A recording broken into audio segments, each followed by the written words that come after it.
All right. Thank you, everybody, for staying with us to the last panel of the Capitol Forum's USPS conference. My name is Michael Williams, and I'm a reporter at the Capitol Forum covering government contracts. And in the spirit of the USPS, I'm going to ask my panelists to do a little bit of work share. They are going to go down the line and introduce themselves and give you a little bit of their background and their interest and stake in USPS policy issues. So, starting off. All right. Hi, my name is Ashley Poling, and I work for Senator Heidi Heitkamp on her Homeland Security and Governmental Affairs subcommittee, and I handle postal issues for the senator. I've been with her for a little over 3 years, but have worked on postal issues longer than that, actually. And for Senator Heitkamp, as many of you might know, she obviously is a part of the bipartisan legislation that was introduced in March in the Senate. She's very passionate about postal issues, and something that's really important to her is obviously the rural America perspective of this. Obviously, we hear a lot from North Dakotans, but this is also something that we hear about from a lot of our rural members in general, and that's really the piece I think that she's been really fighting for over the last few years and where a lot of our focus has been. So looking forward to talking about that today. Good afternoon. I'm Art Sackler from Sackler, Brinkman, and Hughes, and I have been doing postal affairs one way or another for so long I can't even remember the beginning.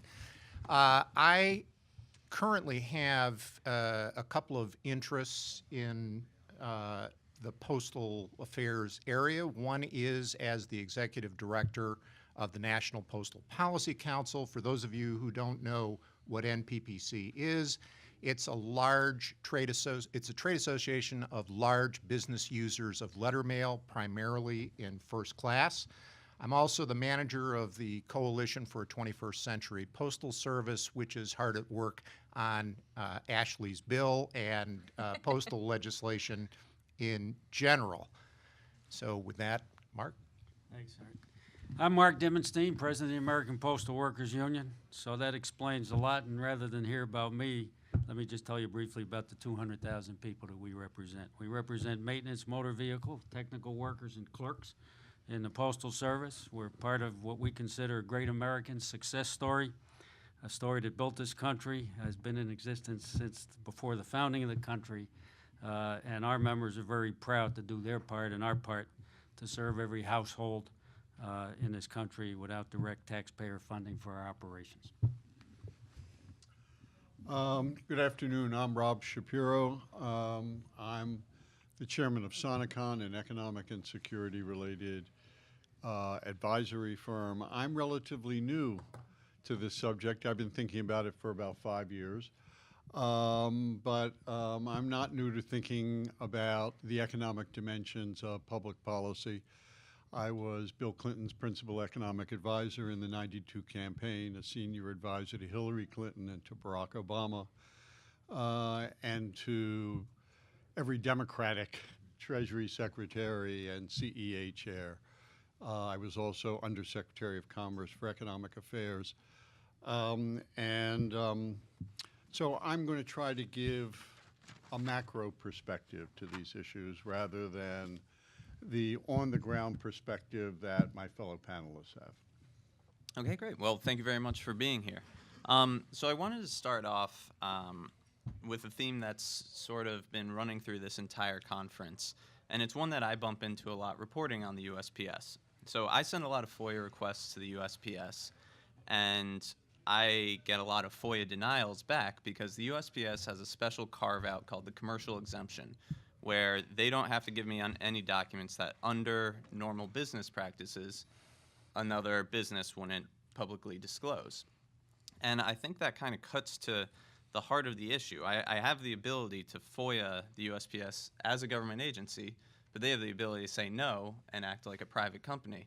And as Lori said in her opening remarks, she said in a lot of ways the USPS has the worst of both worlds in being a government agency and ostensibly a corporation trying to compete with private companies.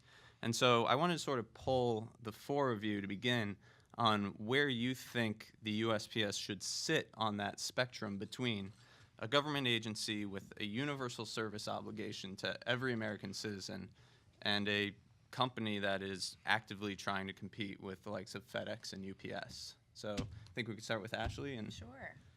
I think that's a really good question and also a tough question, I think, as well. The Postal Service has obviously been through a lot in its 240-year history. I think for us, I think it's really important to say this first, I guess, from Senator Heitkamp's perspective. She very, very strongly believes that there is no substitute for the Postal Service in rural America. So everything that we've done has really been sort of in line with that and making sure, I think, that the universal service obligation is protected, making sure that, people do realize, I think, that, rural America is different. I mean, the Postal Service is a real lifeline out there. We've got people who, we even have a story of a rural carrier who actually, is responsible for saving a woman's life because he went to her door, she wasn't answering, she'd been on the ground for 20 hours, and he's the reason that she was able, actually is now in a nursing home. So I mean, it's really a very special place in these communities, and something that I think is very central. But to get to the question, I think of where does it sit? I think on the educational element of this, the Postal Service, it's obviously something that we've got in our Constitution. It's something I think that, has always played this really vital role. And I think there's a reason, we've got congressional oversight of this. I know that gets complicated sometimes too, but my boss, she's also the first to say, if you've seen her at any hearings that we've had on this subject, she doesn't think Congress is doing its job, and she thinks it's time for us to do its job. And she's also one, I think, who's always willing to work with other stakeholders and figuring out how do we get to a package that I think people can be comfortable with. But I think she feels strongly, that we haven't given the Postal Service the tools it needs to really thrive. So that's sort of why we've also put out the legislation that we have. It's a bipartisan bill. We've got, Senator Moran, Senator Carper, McCaskill. We actually just had Senator Blunt come on board, which is really fantastic news. But I think, in terms of the Postal Service, we're never going to, there's an educational component here that people don't pay enough attention to, which is this is something that's funded by ratepayers, not taxpayers. And I think that is part of their interesting status, that they really have, is this kind of quasi-federal agency. But I think we've also got to give them the flexibility they need if they're going to move forward, which is sort of why we've come up with this bill that is incredibly widely supported. And unless we do that, I think it's really hard to hold them accountable when they have to do things like cut service, right? Because they've got to cut costs and other things. I think we've really got to give them the tools they need to actually thrive. And I think we're in a really unique time now where if we don't solve these problems soon, this is going to get worse. And we will start seeing service cuts again, and you will start seeing, members get upset. But I think there's this educational gap on sort of the financial straits of the Postal Service and how much, why now is really the time to act. And we really appreciate, I've had the pleasure of working with both APWU quite a bit and President Dimenstein as well as Art. And, this really is the time that Congress needs to step up and do something. I think that the Postal Service, they definitely need to, I think, maintain sort of where they are, I think, on the federal side of things, but we've got to give them the tools to really succeed. So that gets at your question. Yep. Well, in thinking about where you want to put down your marker in the spectrum that you're talking about, I was trying to imagine what that would be, and in looking back, I was a little surprised, maybe a lot of you were not, to find out that the concept of binding the nation together and building post offices and post roads and all that was actually not Benjamin Franklin's, it was George Washington's. And so we've got quite a pedigree there, and what he was right about all those years ago on that score, he's still right about. All the citizens of this country still need to be tied together on a paper delivery system, whether it's mail or, extending the definition of paper, packages. And at the same time, it's very clear, especially since the Postal Service itself had suspended the rules and Congress followed suit in PAEA, that some of the classes of mail that were under the monopoly way back, as particularly among them parcels, would have to be treated as if they were a business. I think that, at least conceptually, that when you weigh how do you serve everybody everywhere, I mean, you can define that, and you can define how that is supported, and giving the Postal Service some latitude to function as a business to try to cut costs, be more efficient, you name it, we're pretty close, again, conceptually, and subject to lots of refinements and tweaks and changes. We're pretty close to where we should be. That it's got to be a mix in order to serve everyone, not just in the rural areas, but in dense urban areas where it's difficult to deliver, you name it, in the same way and at the same time the most efficient way for the Postal Service and for its economics. And until somebody actually comes up with something that you can verifiably show is a better way of melding the two, I think we have what we have, and it's, may not be perfectly on the right spot, but it's pretty darn close. Well, on the spectrum question, I'm not sure I know the answer to that or came prepared to answer that question. I certainly agree with Ashley Poling and her general comments, and I agree with a lot of what Art Sackler just raised, certainly about the history. But I would say this. Art Sackler referred to the PAEA changing some of the monopoly characteristics and said go out to the private side and the competitive side and compete. So I might flip the moderator's question and not talk about what the USPS competition with FedEx and UPS and others.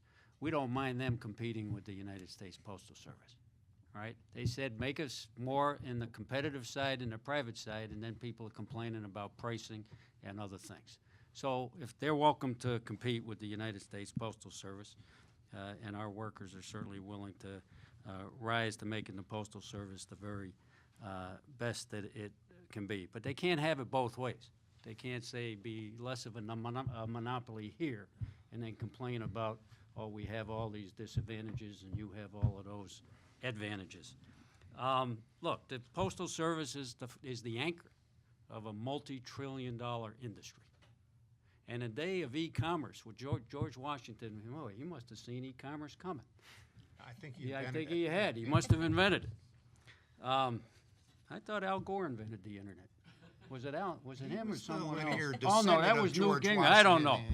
Anyway, whoever it was, but the idea of binding people together in the day of e-commerce, if we don't have a public national treasure preserved and thriving, e-commerce isn't going to work for everybody, and that's on the consumer side, on the customer side, the worker side, and the business side, and the public entity side. And we're proud of the fact, and later you can ask me about cost. We don't deal with the costing stuff. The previous panel was talking about that.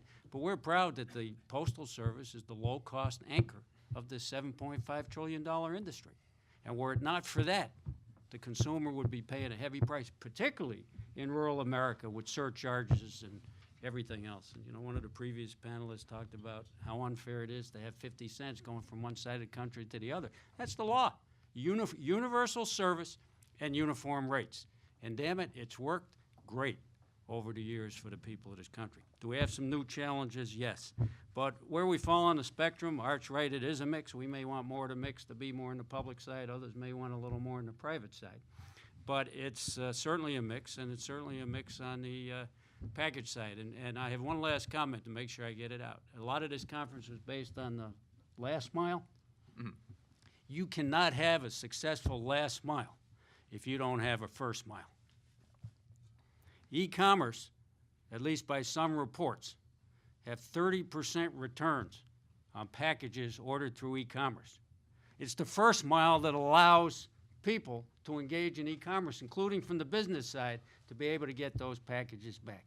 I will admit it, my wife has small feet, and she cannot get a shoe size in a shoe store, period. She has to shop for shoes online. Well, guess what that does? You get them to the house, try them on, say, oh, these don't fit, and back they go. That's the first mile.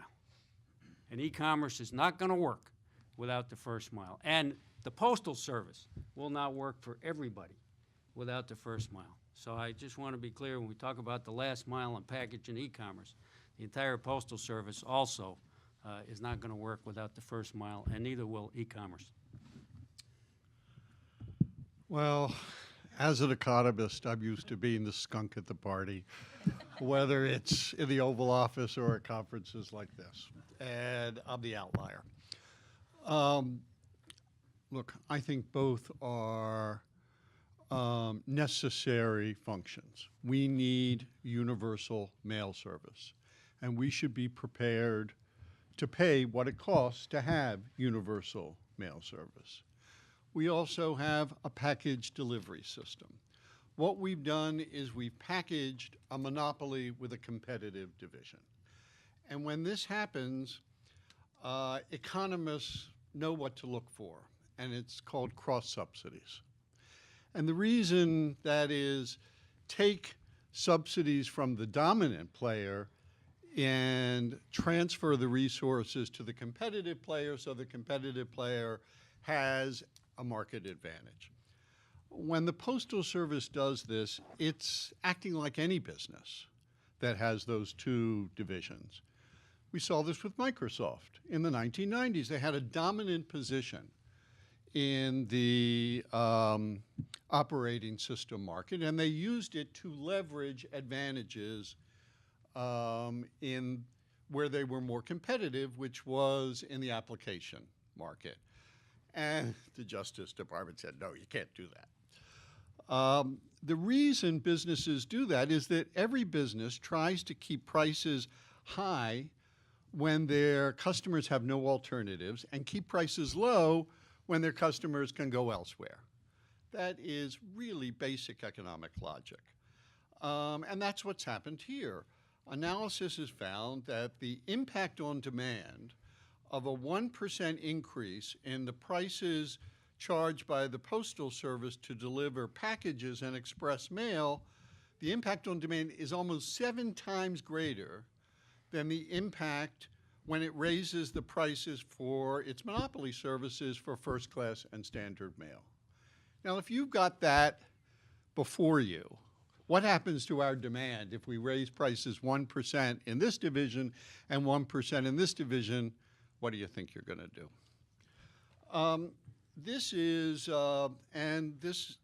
leads to cross subsidies in which some of the monopoly subsidies and privileges, which are perfectly fine to protect the universal mail delivery, but they're leveraged into what economists call contiguous market, the market right next door, and that's package delivery, in order to help the competitive division protect and expand its market share.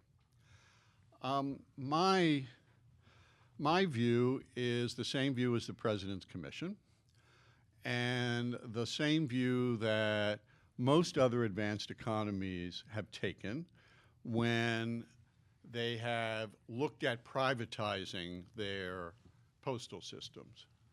And that is, you have two separate businesses or operations. You protect the universal delivery, and that's a public function, and the package delivery is a private competitive function, and that protects both. And if you ask, well, why should we care if they're cross subsidies? Well, the reason you care is, first of all, ratepayers and taxpayers ultimately pay the price. But even more important is that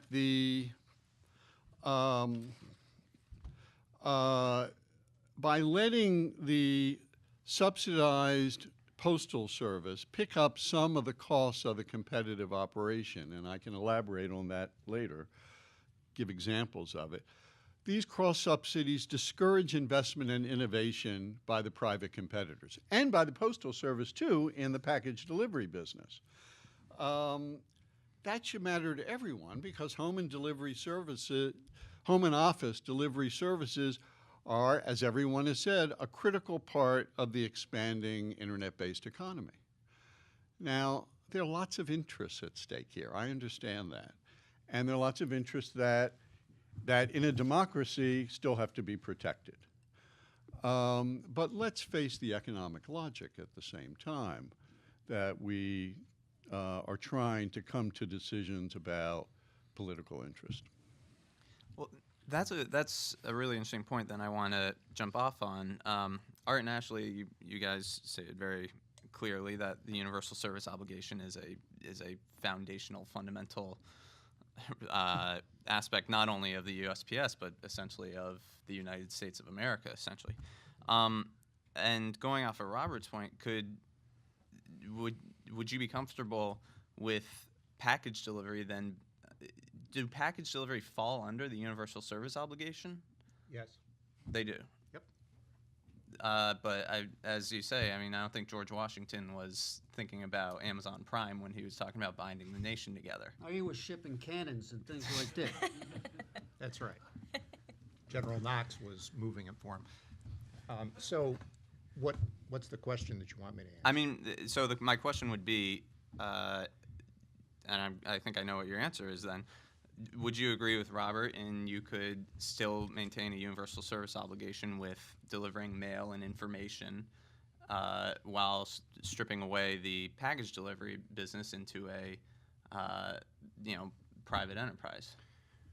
Well, assuming you could get something through Congress about that, which is, of course, until Ashley gets into it, kind of been the unsaid part here, which I think is far easier said than done. In theory, you could separate the two. I would say that trying to transpose the experience of places such as the UK or Finland or some of those other relatively small countries on privatization or corporatization to the United States, which is hugely different on geography, on volume, and on technological, well, not so much technology, but culturally on communications, is not an easy thing to do. And it should be noted that it took these European nations about 10 years to get that done, and that their residual letter mail is losing money and costing their governments quite a bit in subsidies. In contrast, we have a self-sustaining postal system that gets virtually no money from the government. And frankly, as bad as things look right now, if Ashley's legislation, Senator Heitkamp's legislation, makes it into law, the Postal Service will get a number of years of breathing space so we can think through very, very carefully what changes we want to do. While I think it's been a very good thing in terms of bringing attention to the Postal Service that the President has appointed a task force, I'd have to respectfully say that in the 90 or so days that they have to grapple with all of this before they put whatever they're going to recommend through the interagency process, is just, it's not enough time to look at all the different aspects and get to some sort of reasoned solution. It's going to take a lot of time, and we should give the Postal Service some breathing space for all deliberate speed. I also want for Congress to make those decisions on with deliberate speed. I also want to touch on the question of the supposed subsidies from market dominant to competitive. The Postal Regulatory Commission, which is an independent expert agency meant just to review the Postal Service and what it does on rates and fees. Microsoft didn't have that.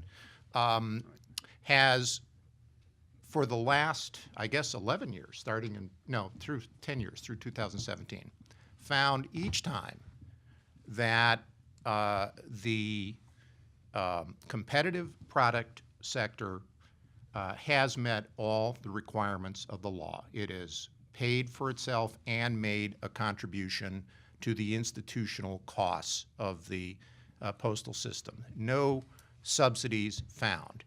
And in case there's a sense that maybe the commission's just flat wrong. It was challenged in court on its costing, and last month, the Court of Appeals for the DC Circuit Court of Appeals ruled that the commission's costing was perfectly lawful, was not arbitrary or capricious, and followed the law. So I'm having a lot of trouble trying to figure out where these supposed subsidies are actually coming from in real life. Yeah, I wanted to comment on a few things. I think in relation to, I think what you're really asking about, right, is sort of this, if it is bifurcated into the obviously competitive and the market dominant. I guess a few things there. You know, I know that this was kind of talked about a little bit on the past panel as well, just sort of the, you know, if you start delivering these things separately as well, I think that that's not necessarily the most economical solution, and in fact could cost more money. I think that's an important point to highlight. But I would also say, you know, on the service component of this, I know I've kind of touched on that, but what I really mean, and I know a lot of the folks in here already know this because I work with all of you all the time, but when I say that, you know, service for Senator Heitkamp, what that means is, how do we make sure that service performance is actually meeting the service standard? So the service standard for first class mail is 2 to 3 days. Obviously, service performance, unfortunately, in North Dakota, we often hear that it is not getting there in 2 to 3 days. So we even had a letter, you know, one lady who said it took 12 days to get from one side of the state to the other. It was her mom sending her a letter, you know, well past the service standard. You've also probably heard a lot about kind of July 2012, which is also something I think that was the overnight standard that we all kind of strived for. I want to be very clear when I say this. I think we would still love to look for ways to, you know, is that something feasible? That's actually a piece of our bill. But what Senator Heitkamp has been most focused on is, as now that has been several years since that time, is how do we make sure performance is actually meeting the 2 to 3 days, which is the problem we're having right now. So that's really where she's focused on that. And the reason I bring that up is because I would have serious concerns about how, if we're going to kind of bifurcate this system, how, you know, we're struggling a lot with service as it is. How is that going to work in that kind of a system? You know, I think the concerns obviously with privatization are, you know, is it that profitable to deliver to places in rural America? Is it, you know, one of the reasons we've talked about many times is the accessibility and affordability of the Postal Service. You know, this is something I think that, you know, and President Dimenstein mentioned this as well, this is something that is supposed to be accessible to everyone. And I think that's really important to keep in mind, that this is the best service, you know, that is able to do that. So I think there would be concerns there about how that would work, and would it take away that affordability component from folks, you know, not just in rural America, but all over the country. And then I would just lastly wanted to comment too, I think, on the Postal Task Force. So my boss definitely feels that, you know, I think one of her first reactions was good that they're focusing on this, you know, good that Postal, I think, has been probably in the limelight more the last few months than it has in a long time, right? But again, I think it's really important that we're focusing on the root causes of why the Postal Service is in the situation they are. And I think that goes to, obviously, you've had this aggressive pre-funding mandate that was put on them in the 2006 legislation. You've got the Great Recession. You've got, obviously, a decline in first-class mail over those years. But you've got to look at all those things, and those are not new things, right? I think I understand, obviously, the need to look at the competitive pricing, but also a few of the other things listed, obviously, were the universal service obligation and then, you know, the role of the Postal Service in rural America. And I think it's really crucial that they are paying attention to, you know, what happens if you really are kind of splitting up this system. What is the impact that that's going to have? And I don't think that, you know, I can tell you, I think we'd be hearing a lot from our rural constituents all over the country if the Postal Service, you know, were to privatize. So that's something that we're very concerned about. I want to jump in just really quickly and posit this question then. You know, we talked about, what would happen if the USPS bifurcated its service? But in some ways, the USPS kind of already has bifurcated its service. I mean, it's given Amazon, for example, Sunday delivery, which no one else gets. That's essentially a totally, you know, private delivery service that the USPS is running. The USPS essentially had to hire the city carrier assistants to handle the demand of Amazon. And I've spoken with a city carrier assistant who says, you know, those boxes with the nice smile on them get delivered that day. and sometimes to the detriment of priority mail packages. So in some ways, we've already bifurcated our USPS delivery service between packages, if I'm using Amazon broadly for packages, and mail. And right now, UPS is going through the same struggles because they want to do essentially what the USPS did for Amazon. They want to create a two-tiered wage system, and they want to add Sunday delivery. And the Teamsters Union is threatening to strike. I think they did vote to strike on that. So, I want to throw that out there, and maybe to Robert, and then to Mark. I mean, do we already have a bifurcated USPS? Of course we do. And indeed, the whole premise is that they're bifurcated.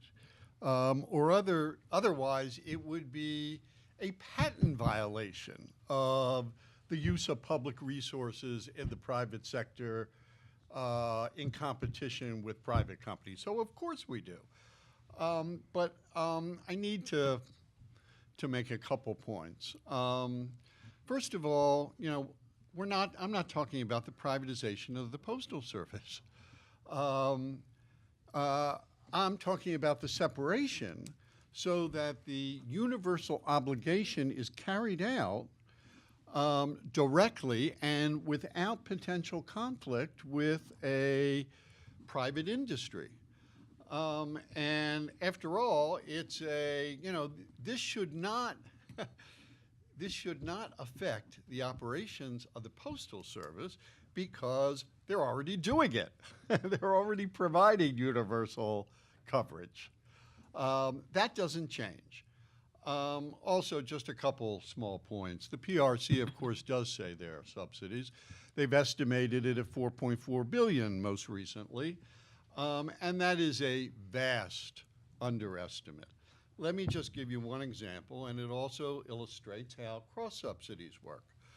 The PRC estimates that the Postal Service saves about $420 million a year by its exemption from state and local property and real estate taxes. It's exempt from all state and local taxes. The way they came up with that was they used the historical cost basis of everything. That is, what it cost to buy the land and build the facilities 10, 20, 30, 40, 50 years ago. I'd love to have that for my property taxes, frankly. The Inspector General looked at it again and said, well, this is actually the current value of the real estate and the buildings owned by the Postal Service. And by that accounting, they were saving over $2 billion, not $420 million. And keep in mind that those facilities and that real estate and those buildings, which are exempt from state and local property taxes, are the same land and facilities used by the competitive division as well as the monopoly division. And that's exactly how a cross-subsidy works. So, a couple things. Some people seem to think that the post office never did packages and parcels, and it's a new business. Post office always did packages and parcels. It's always been part of the system. I came to work in 1983. I was sorting packages and letters and everything in between. So this is nothing new. What changed was the competitive versus monopoly aspect of it. But it's interesting, listen to Robert. You call yourself an outlier. Now I'll be the outlier. I think Robert should tell you all that UPS funds a lot of his research so that everybody in this room, if you don't know, knows. My members fund me. You all know that. That's clear. Okay? But when you talk about all this cross-subsidy, the very same private entities that he was referring to, look at the bidding war that Amazon is just doing in this country to get 10 and 20 years of tax-free money back, and everything else. The post office is a public entity with a universal service obligation, should have support from the public in some ways, and does, and it should. They have to go to every mailbox in every town. My sister lives on a dirt road in Vermont and gets postal service. Our constituents in Alaska get postal service. The bottom of the Grand Canyon gets postal service. Yeah, great. There's nothing wrong with the public supporting the public entity and the public institution while it runs its operation without public tax dollars going to that. So let's be clear on that. The idea, let me get to the question before this, Mike, on the privatization. We think it'd be the worst thing. You start chopping up the post office, it's going to die. Here's the result. And why would anybody want to do it unless it's to raise prices for the people that are paying our salaries when we make reports? Why would we want postal parcel rates to go up? I'm against corporate welfare, okay? Maybe there's more that could and should be taken on some of these NSAs. I don't know. We're not involved directly with that. But why should we be arguing for higher rates for the consumers and the customers and the businesses of this country? We're certainly not. We're going to argue for fair rates. And look, we got fair rates, the most reasonable postal rates in the world, good wages and benefits, and a success story. Now we're talking about privatizing parcels. You privatize parcels, and the universal obligation on packages is gone. E-commerce to serve everybody, from the inner city to rural America, is gone. It's over. The only way somebody can advocate this system works. The only way one would advocate privatization is if it's to enrich a few at the expense of the benefit of the many. One last point on this. UPS and FedEx and most of you in this room are more involved with the industry than I am. According to the last figures I got, put 25 million packages a week into the Postal Service. Whoa. Try doing that. Obviously, privatization can't work because the reason they put 25 million packages a week into the post office is because they can't do it themselves where they can make any money. You privatize it, the people that they're serving with those 25 million packages aren't getting it anymore. They're gone.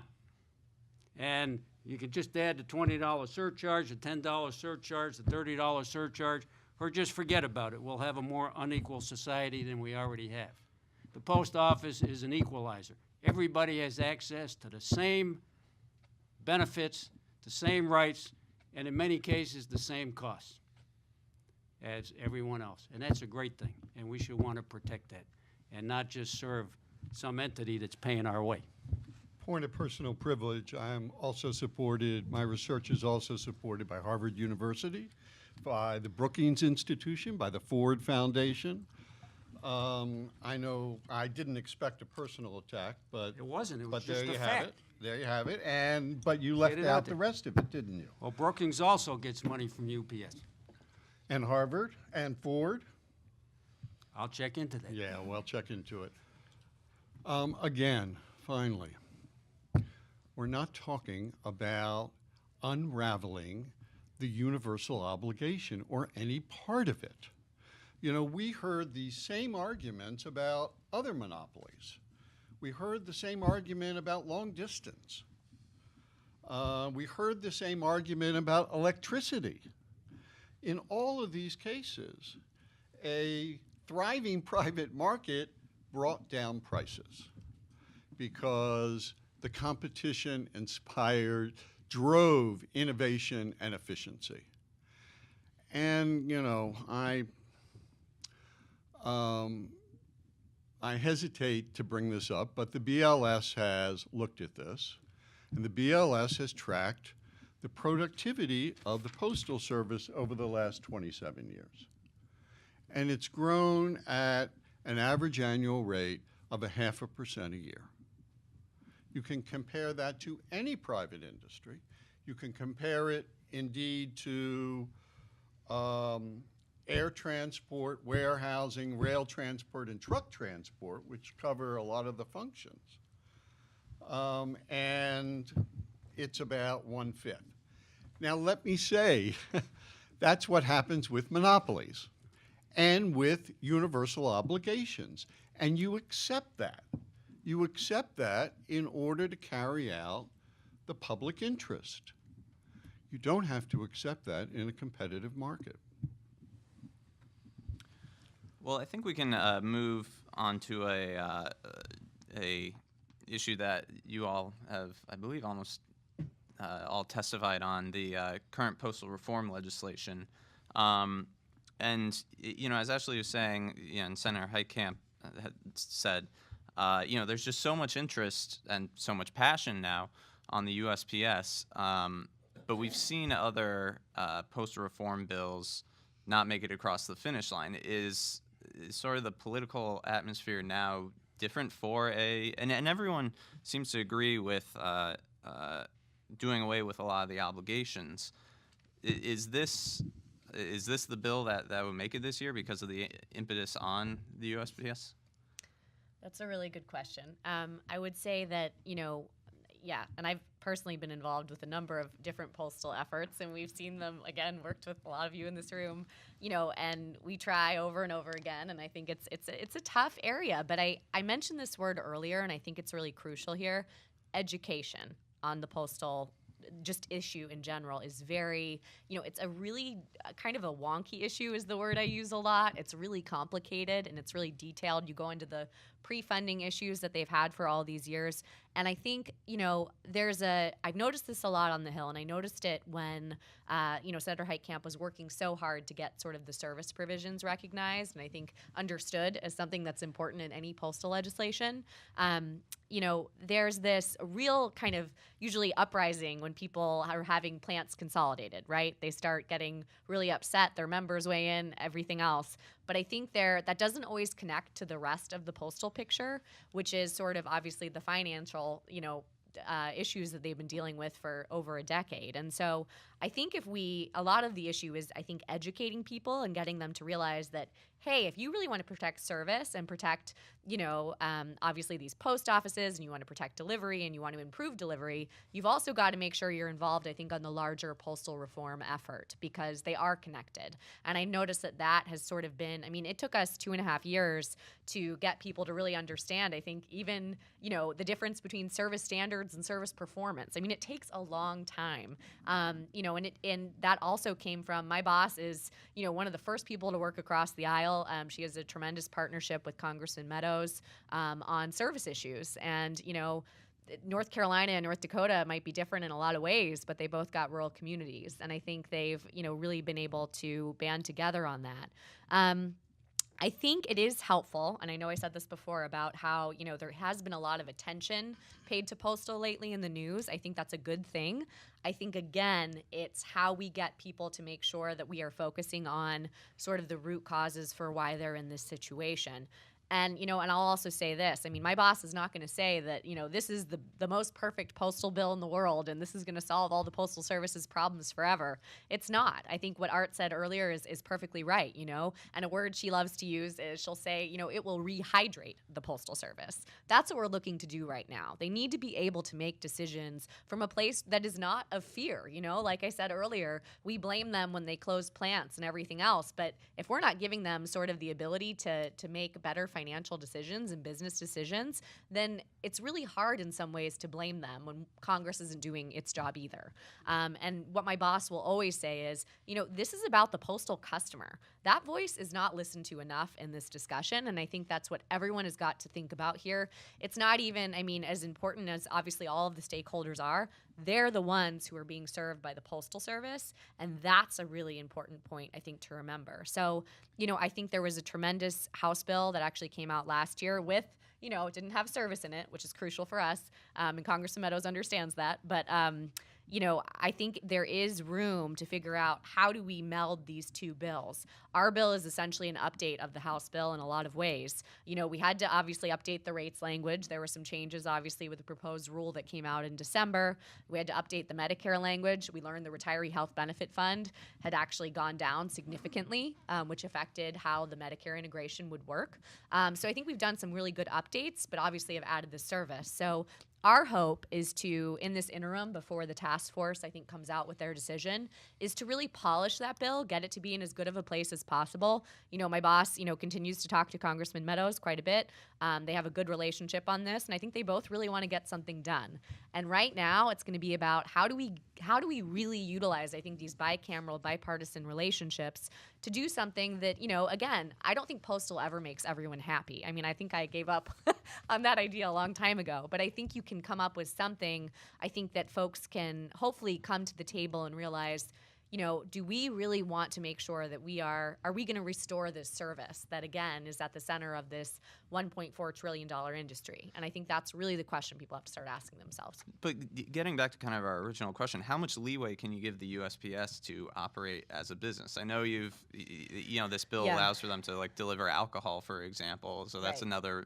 that's a revenue stream that a private business would explore. But Right. simultaneously, what about the leeway to close a post office, for example? See, Mark. Yeah, I'll let someone else weigh Yeah. in too. You know, okay, so let's take the business angle. What business do you know of that was saddled with a mandate to pre-fund retiree health care benefits years into the future for people that not only didn't work there yet, weren't even born yet? At an arbitrary figure of $5.5 billion a year to reach some scoring phantom type of thing. There's no business, there's no entity that could have survived with that, and neither was the post office able to meet it. So then the very same people that were promoting those things then say, geez, you failed. Well, yeah, they were defunded. Nobody has to do that. And the accounting isn't even real. It's like I said, it's phantom. It's not based on any kind of actuary standards or anything else. I spent a lot of time on Capitol Hill, including with Congressman Meadows, and we have a good relationship, too, on the issue of postal. And nobody looks back on it who is either here or not here that thinks that that was the right thing to do. But now you get into scoring issues to fix it. I tell people up there, I'm like the Wizard of Oz. I don't know how this stuff works up here. It's voodoo science. Just fix it. If the pre-funding gets fixed, so many things change for the better. Now, in terms of the specific questions about the legislation, I think the chances have increased for a few reasons. One is postal management, labor, and a lot of the industry had a lot of discussions, and people on Capitol Hill, obviously, and made a lot of compromises ahead of time. So it's much more of a united solution. And then it really does have bipartisan support. So we're still hopeful that a combination of the House and the Senate bill will find its way forward. We find a lot of general support for it, but then we have to have leadership commitment to make it done. And I go up to Capitol Hill and say, this should be easy. Got bipartisan support. It's a good issue. Everybody's ready. What's hanging it up? Well, that's when I'm the Wizard of Oz again, and I don't know how it works. So I think it is a good time, and I think people realize that the pre-funding really has to be fixed. And there are other things. Art and I may disagree on some of the PRC proposals on the price cap and so on and so forth, but there's some opportunities where the post office can have the potential to seek some legitimate and reasonable increases, a lot of what's been talked about here. But I think the people that should be looking at that, postal management should be looking at, a board of governors, which we don't have, should be looking at. We give credit to this administration for making some nominations and trying to get that moving, as well as a new nomination to the PRC, I think last week or the week before.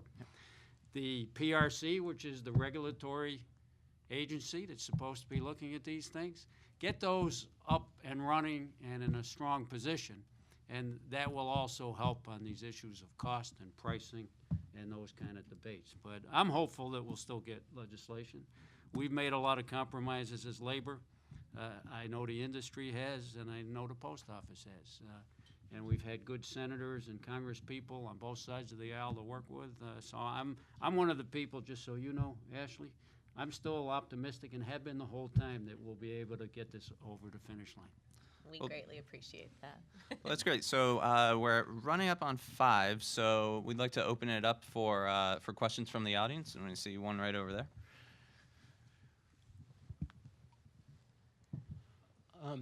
This question's for Robert. You were saying that you used phrases like economic logic, and you also said that you were going to take a macro view. But isn't the reality that in rural America, there's almost a hollowing out in large parts of the country because they didn't get broadband when everyone else did? The price of airfares makes them not competitive. That if you did kind of what you're talking about with separation, wouldn't that be like the final nail in the coffin for large portions of the country? I mean, if you're going to take a macro view, isn't that a reality of what we're facing right now? Isn't that a very major issue in the country? I mean, you said you're the skunk in the party, but isn't that, I mean, to me, that doesn't pass the smell test. No, I see it quite differently. That is, I don't want to qualify in any way the universal obligation of universal service for those areas in which the Postal Service has a monopoly. That shouldn't change. And indeed, if it costs more, look, I've been a supporter for a long time of public funding to ensure universal access to broadband. And rural is one of is the essential issue there. So are certain government regulations, I would say. And with respect to package delivery, I have confidence that that in this area, as in virtually not every, but virtually every other area where we have had a single dominant player and then regulatory or legal changes that created the conditions for broad competition, prices have come down. So that's my view. It's not true in every sector, but it's certainly true, for example, in telecom. I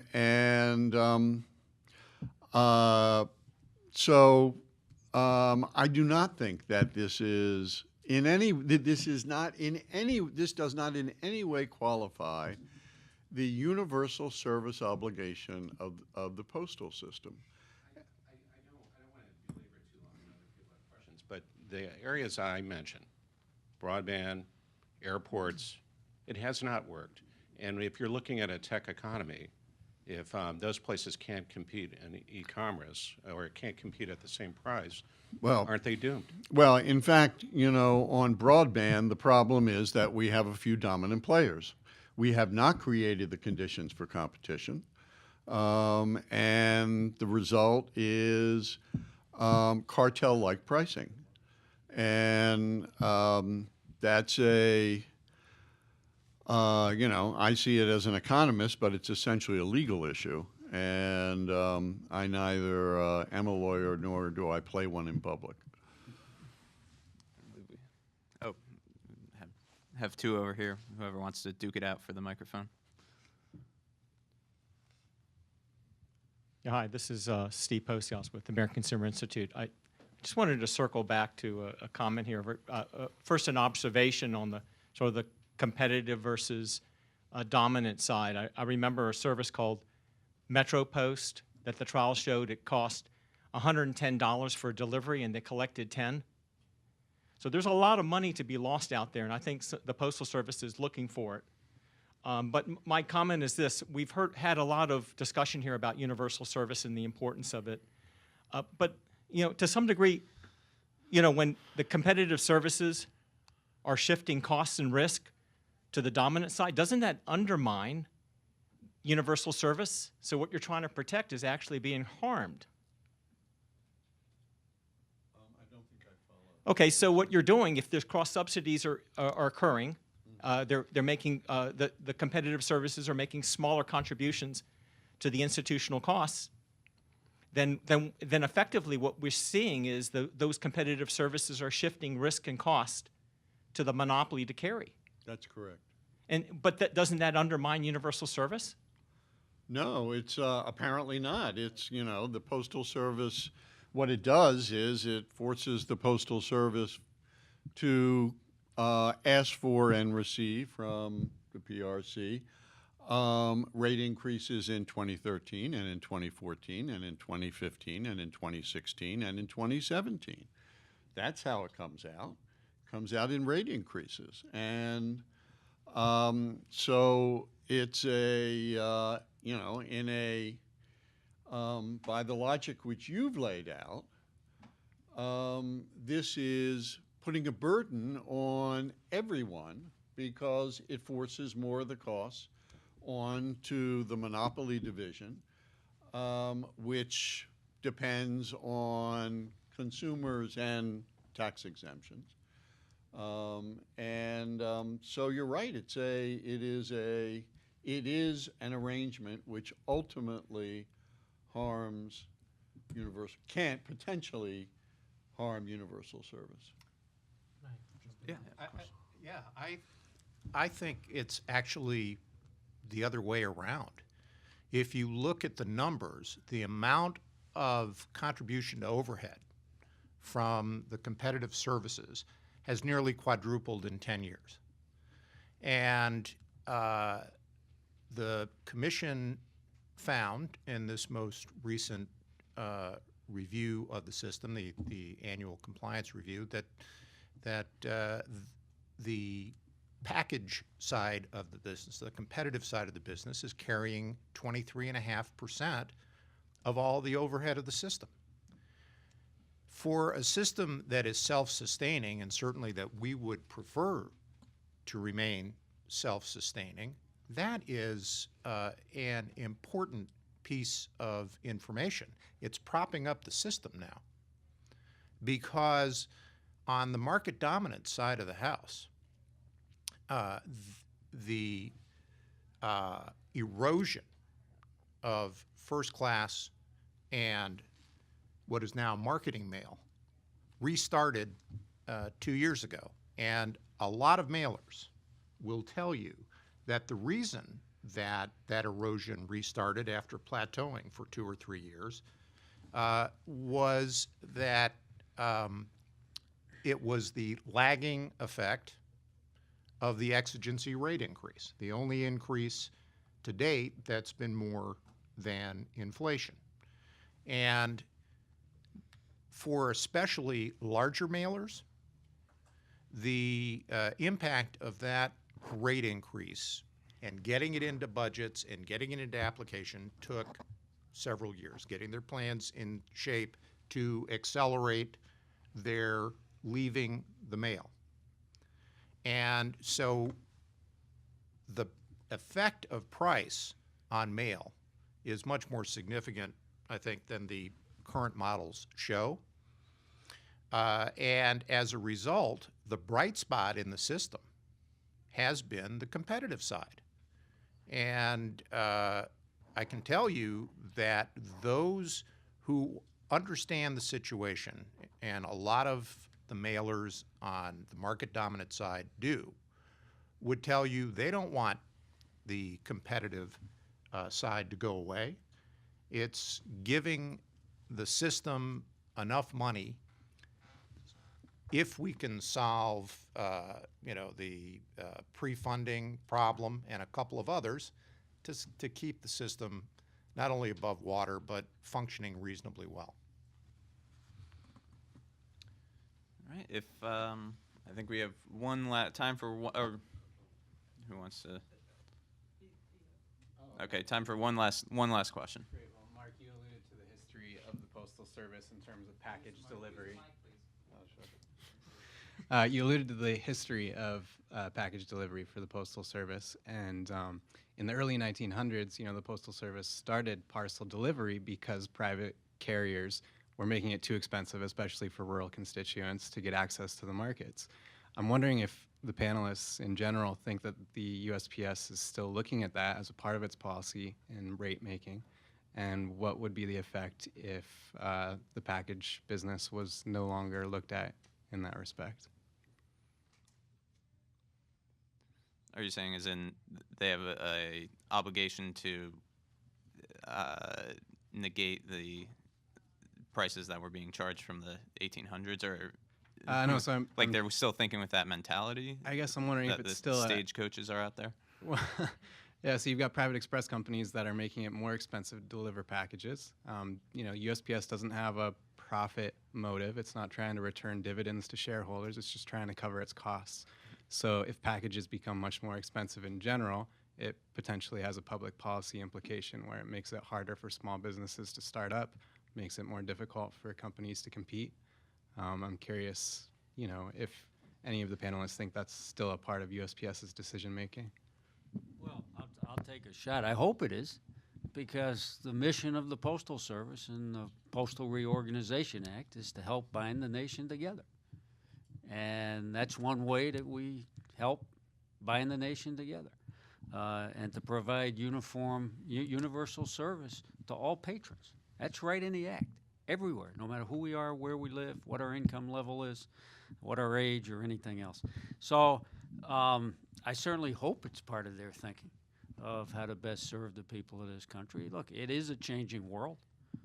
We have a saying in our union that the internet taketh and the internet giveth.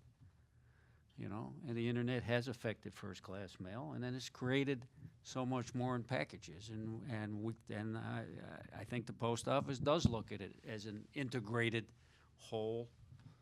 I don't know macro, but at least in a holistic way.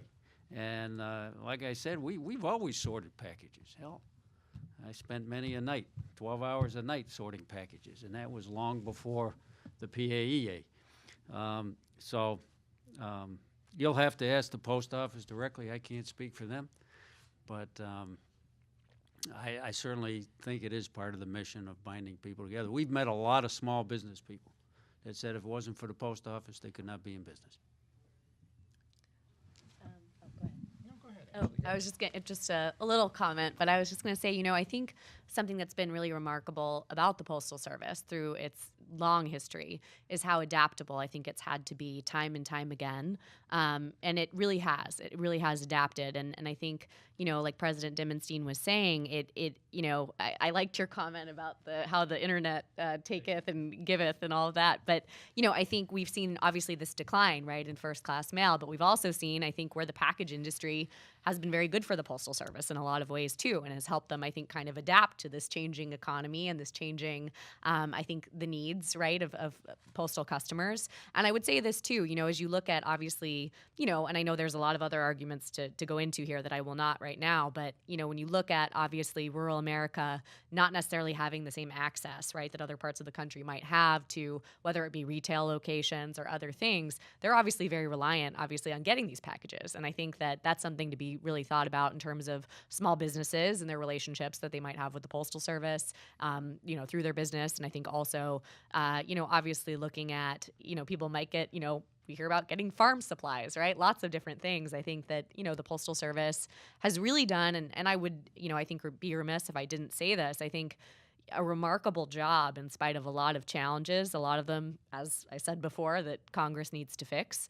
They've really done, I think, in spite of all that, a very remarkable job adapting. And it would be really amazing if we could give them all the tools they need, or at least improve it, right? We're not going to fix everything. We don't claim to.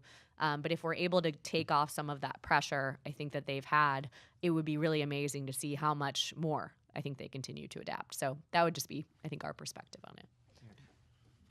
No matter really what they're thinking, they have a very limited range in which to think it. The law tells them that for packages, they have to charge attributable costs and make a contribution to institutional costs. So that is it at a minimum. They've got to do that no matter what they're thinking otherwise. And they've got a minimum floor that the Postal Regulatory Commission has set at 5.5%. This last year, they contributed 23.5%, and it's still going up. So, I think they have, again, not much room to put into what they do with the rates to account for other purposes, whether noble like universal service or otherwise. They've got to do what the law tells them to do. It's, when you get right down to it, it's Congress's decision, not theirs.